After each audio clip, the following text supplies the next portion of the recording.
What's up, YouTube? Brian here with Team D-Boyz Infinity, and today I'm coming at you with my probably my last update of Metalfoes for the format. Um, I took this thing to first place at my locals. It's a very good deck. There's a lot of intricate combos that aren't very obvious, so if you're wanting to pick up this deck, maybe for like the WCQ, definitely play with it. Test a lot with it beforehand to kind of get familiar with some of the stuff, because a lot of things aren't apparently obvious and you can get screwed by making the wrong play. But yeah, the deck's a lot of fun, very interesting. But without further ado, I'll hop into the profile. There's not much has changed from the last list, but for our Metalfoes scales, we obviously play 3 gold driver, 3 silvered, 3 Volflame, 3 Stealing, and then the new changes are 2 Astrograph Sorcerer and 2 Bismugear. So the reasoning behind 2 Astrograph Sorcerer is it can kind of clog at 3. You don't want to see like multiples of it, because it's fine if you do see it. It helps extend your plays, but if you don't see it, you'll still have a playable hand as long as you have scales. So I decided to cut one of the Bismugears to make the 1-to-8 scale ratio even. It's still a little lopsided because of Summoner's Art, but Summoner's Art, because that can only get you to a high scale, but a lot of times you're using that to get to your Cleaforts. So for the boss monsters, 3 Masterpiece, obviously, and then the Scout and the Monolith to get to Infinity. And then the last monsters are 2 Ash Blossom and 1 Maxi. Maxi you have to play. I play Ash because at my locals I feel like Ash is a little bit better. But if you wanted to play this at the WCQ, I would definitely swap those out with Ogres. I think Ghost Ogre is a better card against the current meta, because it actually can deal with Barrage and Diagram. So last week there weren't a lot of diagrams running around. There were a couple of barrages, but Ash did okay, so it did what it needed to do. So you don't need like too many hand traps if you go first. You can set up some really crazy boards with this deck. So it's not that big of a deal, but you have to play a few. And I would definitely play Ogre at an event like the WCQ, but at locals, Ash is fine. It's whatever. So for the spells, 3 Diagram and 3 Terraforming to get to it. We got to see Masterpiece as quickly as possible. 3 Summoner's Art so we can get to our Cleaforts and our Volflame.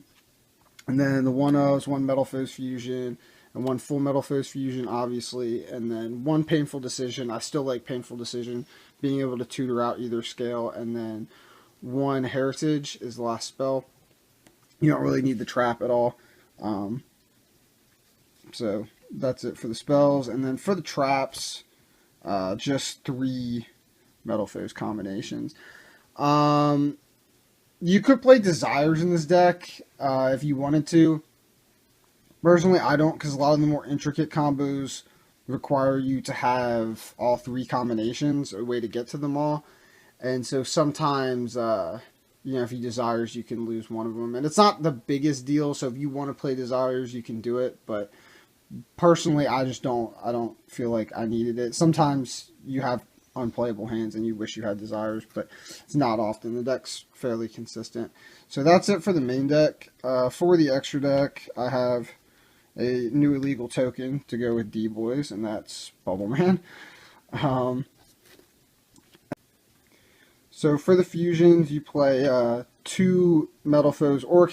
This card's ridiculous. A lot of times I like to make this going first, next to like an Infinity or a Vortex Dragon, and then have a Masterpiece as well. And then I have the pop for Masterpiece, the negate to protect me from the board wipes.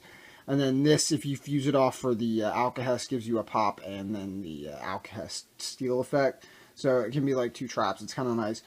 But definitely, I think this card's really important. I see a lot of people going for Mithrilium like immediately, and Mithrilium's amazing and all.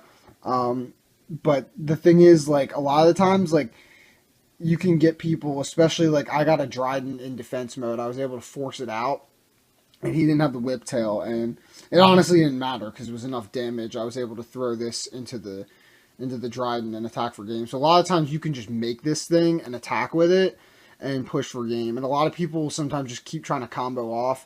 And it's like, if you can go for game, if you have a clear shot at their life, like if they don't have any back row or anything, and you have a way to make this guy against something, like just go for it. So that's another tip about Metalfoes. Like a lot of times people want to go for like particular fusions, and it's like, a lot of times Orichalc is the best one. You just need to push because you have game on board and you can make it.